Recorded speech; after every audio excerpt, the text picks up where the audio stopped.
because it is easy to follow someone, and it is easy to love someone when times are good, when Jesus is working miracles, when Jesus is resurrecting the dead, when people love him, the crowds love him, they want to touch him. It is easy in that moment to be a follower of Christ. But then comes betrayal, to drink from the painful, poisonous chalice of betrayal. Then comes abandonment. Then comes crucifixion. Then comes Gethsemane. Then comes Calvary, when he is tortured, humiliated, blasphemed against, when his power is no longer shown, when they don't see his miracles, when they spit upon him, when they've betrayed him and they treat him like an animal, strip him of his clothes, to the woods, they nail him, they pierce him in front of his mother, stripping him of his sacred dignity. Will you follow Christ in those moments? Will you follow him in those moments? Because notice that the true disciples remain. Not the masses anymore, not the crowds. There was a superficial faith.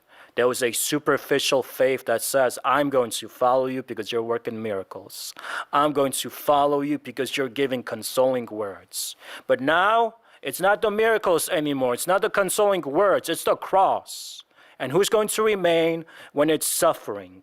Who's going to remain when it's humiliation, when it's torture, when Jesus is being completely vulnerable, completely mistreated, completely mortified, when his heart is hurt, when Our Lady's heart is hurt?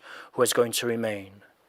The true beloveds, the true mystics, the true disciples, the true spouses of his soul, who say, I will love you in sickness or in health, in good times or in bad.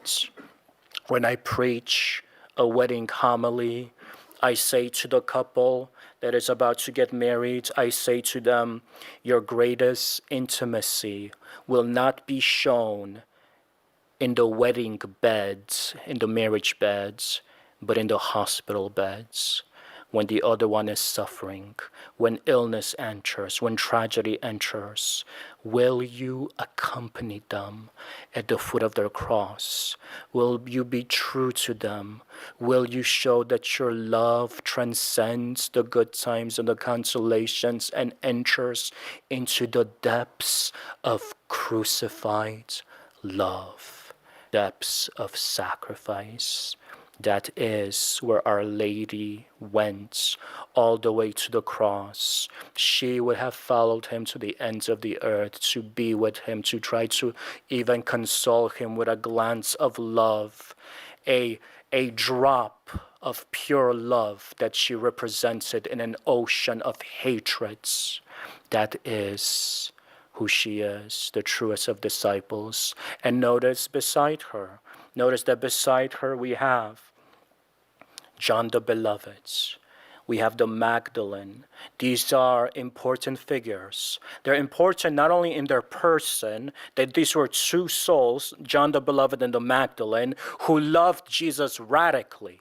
Loved him radically, so radically that they would follow him to the cross. Yes, John had a moment of temptation where he ran away with the other apostles, but John was purer, and his purity led him back. His purity led him to get Mother Mary so she can be present in those final torturous moments, so her son wouldn't have to suffer by himself, that he can see his mother, he can see her suffering face. Yes, that's difficult to see her suffering in front of him, but at least there is that moment, that my final moments will be spent with my beloveds.